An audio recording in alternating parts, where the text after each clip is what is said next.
السلام علیکم ورحمۃ اللہ وبرکاتہ۔ میں ڈاکٹر محمد خان نیچروپیتھک۔ تو میرے دوستوں اور بزرگوں، میں آپ سے یہ کہنا چاہتا ہوں کہ ہم لوگ جو بھی اگر نماز پڑھتے ہیں تو ہمیں اچھی طریقے سے پڑھنے کی کوشش کرنی چاہیے۔ جو چیز ہمیں معلوم نہیں ہے وہ اچھے عالم سے سیکھنی چاہیے۔ اس کے اندر ہمیں بحث نہیں کرنی چاہیے کہ بھئی یہ رفع دائن کر رہا ہے، یہ نہیں کر رہا ہے، تو وہ چیز نہیں۔ جو ہمیں قرآن سکھا رہی ہے، قرآن جو سکھا رہی ہے، نبی کی سنت ہے، قرآن اللہ کی کتاب ہے، جو احکامات اس میں وہ ہمیں بتا رہے ہیں، اور نبی کی سنت جو طریقہ ہے وہ نبی کی سنت ہے۔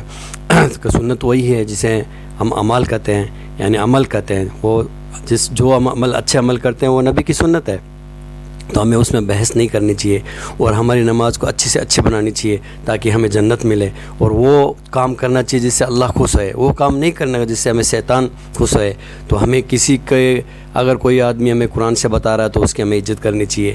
اس کے نہیں کہے گا، اس کے ہمیں اس کو قرآن کو غلط بتا رہے ہیں کہ نہیں یہ بابا ویسا، بابا کو پیچھے چھوڑ دو، بابا کے پیچھے نہیں چلنے کا، ہمیں وہی عالم کے پیچھے چلنا ہے جو قرآن سے ہمیں بتا رہا ہے، حدیث سے ہمیں بتا رہا ہے، بخاری سے ہمیں بتا رہا ہے، ابو داؤد سے ہمیں بتا رہا ہے، صحیح مسلم سے ہمیں بتا رہا ہے، بخاری شریف سے ہمیں بتا رہا ہے۔ تو وہ ہمیں چلنا ہے، بابوں کی کتابوں پہ نہیں چلنے کا کہ اللہ کے نبی نے کہا نا کہ جس نے اللہ کی قرآن جو ہے اس نے تھام لی، وہ اللہ کی رسی اس نے پکڑ لی۔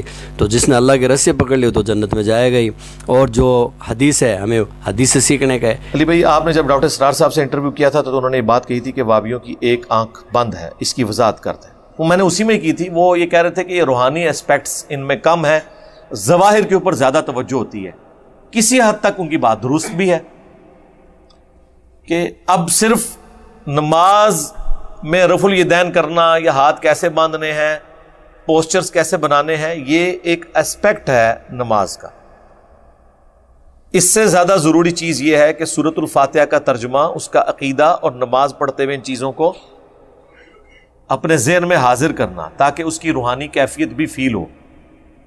یہ نہ ہو کہ رفع الیدین کرنے پہ اور ہاتھ باندھنے پہ، اونچی آمین کہنے پہ زور ہے، اور جو نماز کی روح ہے اس کی طرف متوجہ ہی نہیں آپ ہو رہے۔ اس پوائنٹ آف ویو سے یہ بات کرتے تھے۔ پھر جو دین کا ایک ظاہری پہلو ہے اس کو زیادہ اجاگر کرنا، شلوار ٹخنوں سے اوپر ہو،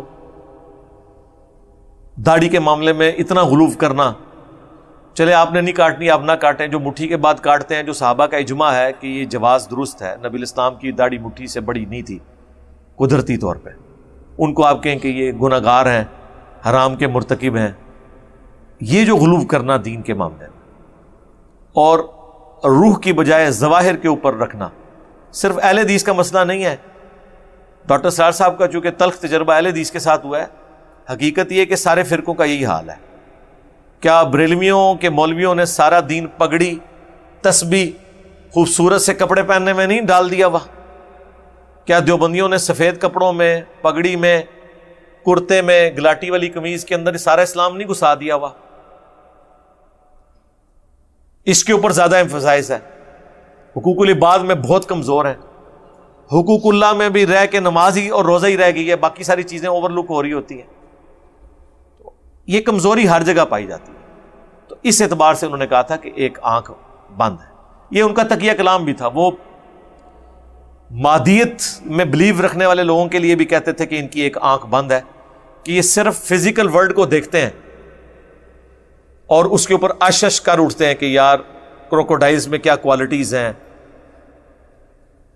3000 پاؤنڈ سے وہ اپنا جبڑا بند کرتا ہے، ہاتھی پاؤں مار کے 40 کلومیٹر دور تک کمیونیکیٹ کرتا ہے، عقاب جو ہے کئی کلومیٹرز اوپر سے اپنا شکار نیچے دیکھ لیتا ہے، اور آپ دیکھیں پانی کے اندر سے مچھلی شکار کرتا ہے وہ، حالانکہ آپ کو پتا ہے کہ پانی کے اندر جب لائٹ انٹر ہوتی ہے اس کا اینگل بدل جاتا ہے، ایگزیکٹلی مچھلی اس جگہ پہ نہیں ہوتی ہے جہاں باہر سے آپ کو نظر آ رہی ہوتی ہے، لیکن اسے اللہ نے یہ سکھا دیا کہ وہ اس ایرر کو بھی بیچ میں کاؤنٹ کر کے پکڑ کے تو اٹھاتا ہے۔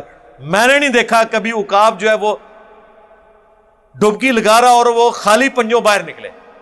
ہم تو ہزاروں دفعہ بھی لگائیں تو نہیں، جال کے بغیر نہیں پکڑ سکتے، ہاتھ سے کتنے لوگ پکڑ لیتے ہیں، کنڈی میں کتنی دفعہ مچھلی آتی ہے۔ ایون جو پرانے زمانے میں بھی وہ جو شکار کرتے تھے وہ بیچارے کئی بار تھرو پھینکتے تھے تو ایک آدھ مچھلی کو لگتا تھا، لیکن آپ عقاب کو دیکھیں وہ جتنی دفعہ ڈبکی مارتا ہے تو لے کے اٹھتا ہے کوئی مچھلی اتنی بڑی بڑی. تو یہ جو کوالٹیز اللہ تعالیٰ نے دی ہوئی ہیں تو اس کے اوپر وہ صرف ان کے اوپر غور کرتے ہیں, اور دوسری آنکھ ان کی بند ہے کہ اس کے پیچھے کوئی ڈیوائن سورس ہے جس نے اسے یہ چیزیں سکھائی ہیں جو جبلت میں داخل کر دی ہے.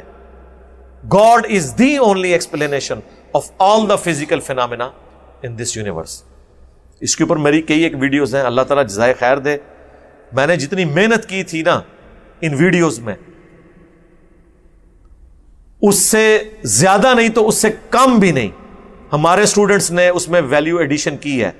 چاہے ہدایہ پورٹل کے اوپر وہ ویڈیو ہو فرام کریشن ٹو کریٹر, یا ہمارے بھائی جو ہدایہ وکٹری کے اوپر ویڈیوز بنا رہے ہیں. پچھلے دنوں میں نے اسپیشلی ریکویسٹ کر کے ان سے وہ آئنسٹائن کے اوپر ویڈیو بنائی, ٹھیک ہے, وہ بلیک ہول کے اوپر کس طرح ویلیو ایڈیشن کر کے وہ ہم نے پھر شیئر بھی کروائی تھی اپنے آفیشیل چینل سے.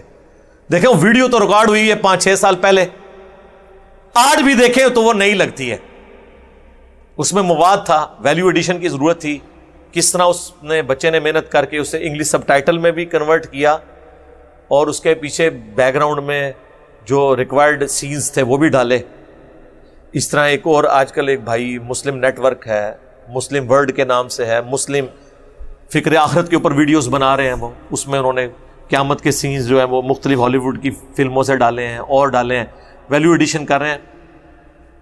اللہ کی قدرت کی نشانیاں جو میں نے بیان کی ہیں ان کو نیشنل جغرافک نیٹ فلکس سے ویڈیوز لے کے انہوں نے باقاعدہ اسے پکچرائز کیا بیک گراؤنڈ میں ساؤنڈز کے ساتھ, ذرا یعنی پریزنٹیبل فارم میں, جو آج کل کی ریکوائرمنٹ ہے لوگ کر رہے ہیں. تو ہم نے ایک دفعہ محنت کی, اس میں ویلیو ایڈیشن ہوئی تاکہ ان لوگوں تک بھی بات پہنچے کہ جو صرف چیزوں کے ظاہر کو دیکھتے ہیں ان کے اندر چھپی ہوئی کوالٹیز اللہ تعالیٰ نے جو دی ہیں جن سے آپ خدا کا تعارف آپ کے ذہن میں آئے, کیونکہ اصل مقصد تو اللہ تک پہنچنا ہے. تو وہی چیزیں. تو میرے بزرگ اور دوستو, ملتے ہیں دوسرے ویڈیو میں, اور آپ سب کے لیے دعائیں کرو, دعا میں یاد رکھو, اور میں بھی آپ سب کے لیے دعائیں کرتا ہوں. اللہ حافظ. آج کے لیے اتنا ہی کافی ہے.